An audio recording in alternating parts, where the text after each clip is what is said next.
Good afternoon, everyone. Good afternoon. Good afternoon. Good afternoon. Thank you all. Thank you, thank you. Thank you, thank you. So let me say, and I love you back. And I love you back. So let me say, my heart is full today.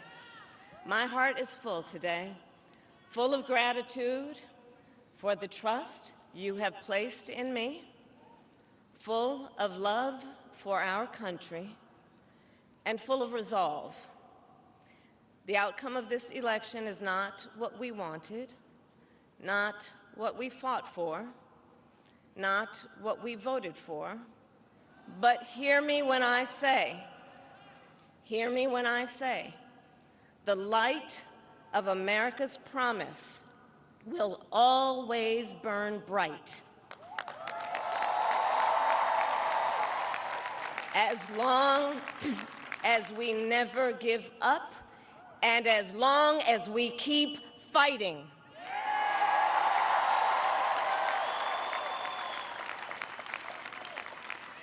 To my beloved Doug and our family, I love you so very much. To President Biden and Dr. Biden, thank you for your faith and support. To Governor Walz and the Walz family, I know your service to our nation will continue. And to my extraordinary team, to the volunteers who gave so much of themselves, to the poll workers and the local election officials, I thank you all.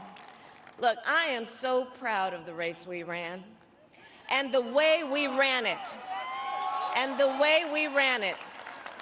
over the 107 days of this campaign.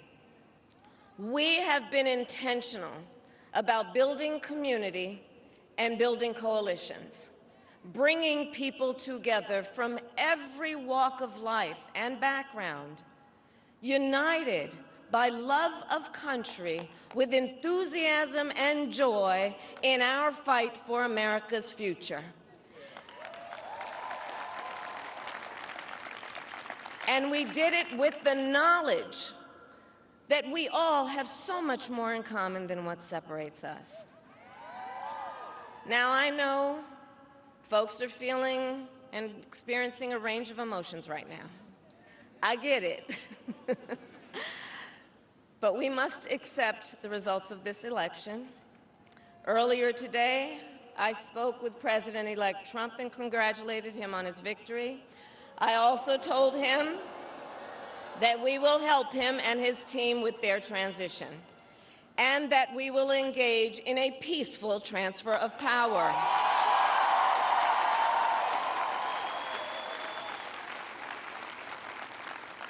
A fundamental principle of American democracy is that when we lose an election, we accept the results. That principle, as much as any other, distinguishes democracy from monarchy or tyranny. And anyone who seeks the public trust must honor it. At the same time, in our nation, we owe loyalty not to a president or a party, but to the Constitution of the United States.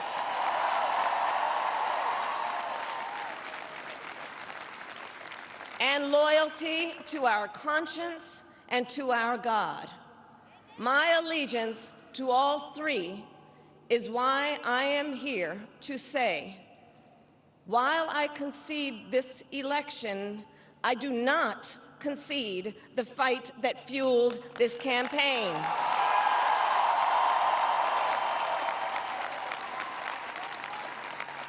The fight for freedom, for opportunity, for fairness, and the dignity of all people. A fight for the ideals at the heart of our nation. the ideals that reflect America at our best. That is a fight I will never give up.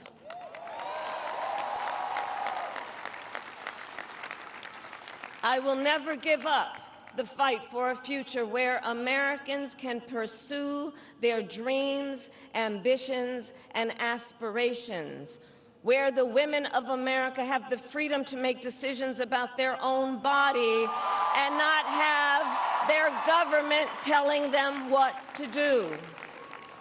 We will never give up the fight to protect our schools and our streets from gun violence.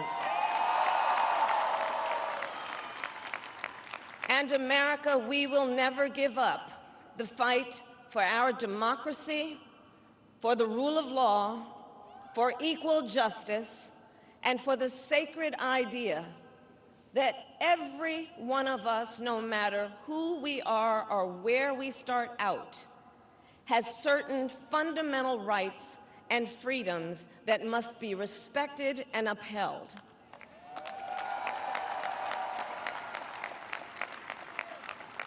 And we will continue to wage this fight in the voting booth, in the courts, and in the public square. And we will also wage it in quieter ways, in how we live our lives, by treating one another with kindness and respect, by looking in the face of a stranger and seeing a neighbor, by always using our strength to lift people up, to fight for the dignity that all people deserve. The fight for our freedom will take hard work, but like I always say, we like hard work. Hard work is good work. Hard work can be joyful work. And the fight for our country is always worth it. It is always worth it.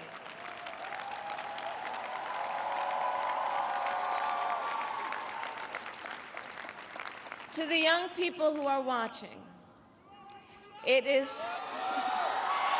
I love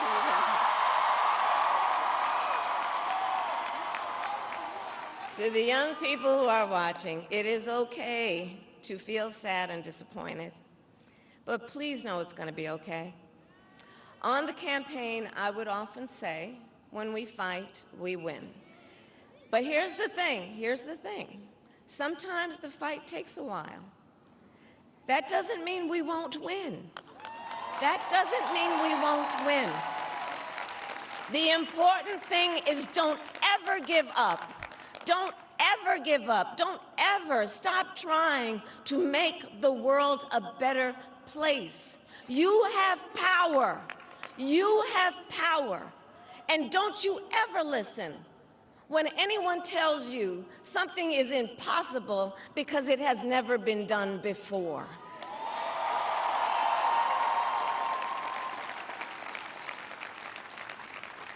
You have the capacity to do extraordinary good in the world. And so to everyone who is watching, do not despair. This is not a time to throw up our hands. This is a time to roll up our sleeves. This is a time to organize, to mobilize, and to stay engaged for the sake of freedom and justice and the future that we all know we can build together. Look, many of you know I started out as a prosecutor, and throughout my career, I saw people at some of the worst times in their lives, people who had suffered great harm and great pain, and yet found within themselves the strength and the courage and the resolve to take the stand, to take a stand, to fight for justice, to fight for themselves, to fight for others. So let their courage be our inspiration. Let their determination be our charge. And I'll close with this.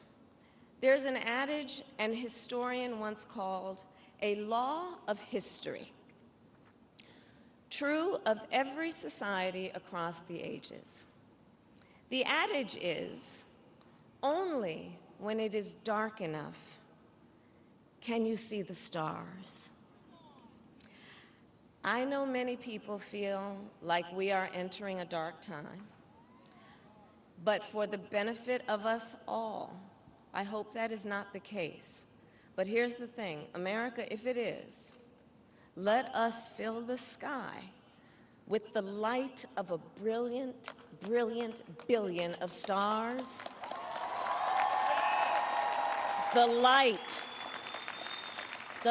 of optimism, of faith, of truth, and service.